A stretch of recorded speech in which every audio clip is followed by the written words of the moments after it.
আম্মা কিনা দিছে সামনের বছরে পড়তে পারি ভালোভাবে। সুন্দর আছে না ভাই? আরে ভাই পছন্দ হইবে না কেন? আমার মা তো আমার জন্য ঈদে একটি বস্তা কিনে দিয়েছে যাতে সামনের বারও ভালো করে পড়তে পারি।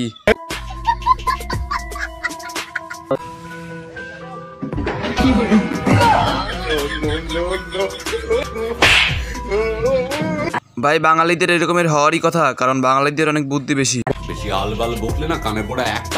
আরে ভাই আমি তো ঠিকই বলছি। সে পিছনে এসে চেয়ার হেলান দিয়ে দাঁড়াইলো, সে লোকটাকে বললো না কেন আমি পিছনে এসে দাঁড়াইছি, তুই একটু সাবধানে উঠিস।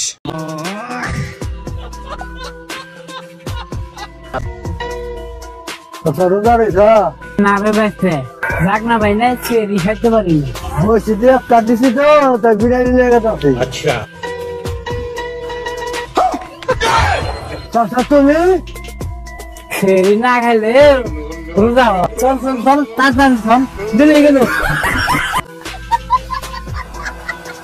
এই চাচা তো সঠিক সময়ে সদ্ব্যবহার করলো। গাইজ আজকে রাত 12টার সময় এই চাচার ফাঁসি। দেখেন সে শিষ্যে জিজ্ঞেস করলে কি বলে।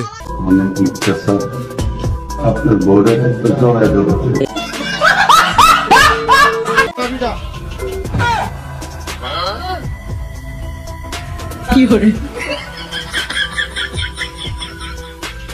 ভাই এটা কইছে যে আমার সন্তানের গাড়ি দেয়া।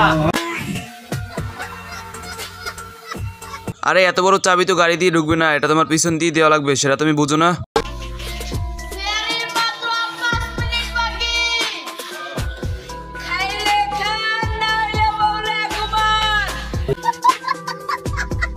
শয়তান বলে বন্দি করে রাখছি, অগরমনে ভুলে ছিল বন্দি করে। আরে ভাই এদেরকেও বাইন্দে রাখছিল, কিন্তু এরা দড়ি কেটে চলে আসছে। ভাগ্যি শিফটারিরা জান মেয়েরা দেয় না, তা না হলে মেকআপ করতে করতে এসারা জানে সময় হয়ে যায়। ভাই তুই তো ঠিকই বলছিস, তাদের মেকআপ করতে সময় লাগে 1-1.5 ঘন্টা, তাতে তো আমরা খিদার চোটে না খেয়ে মরে যেতাম।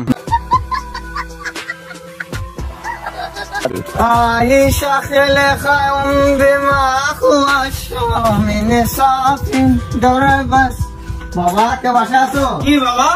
বাবা কিছু ভিক্ষা দেন।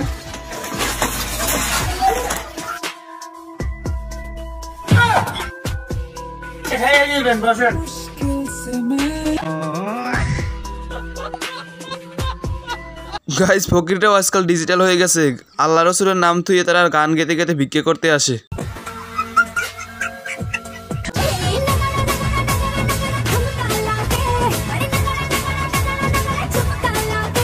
এদের খেলা দেখে তো আমার ছোটবেলার কথা মনে পড়ে গেল।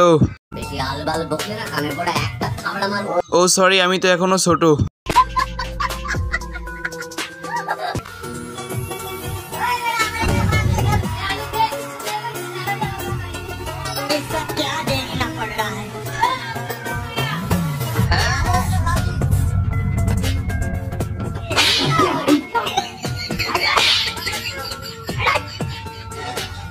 এদেরকে এত মারছেন কেন ভাই? ভাইয়ের ব্যবসায় লাল বাতি জ্বলাতে চান নাকি?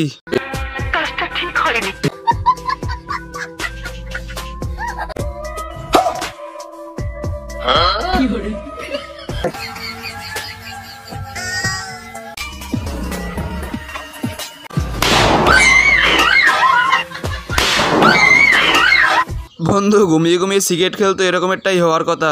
লে এবার সামলা।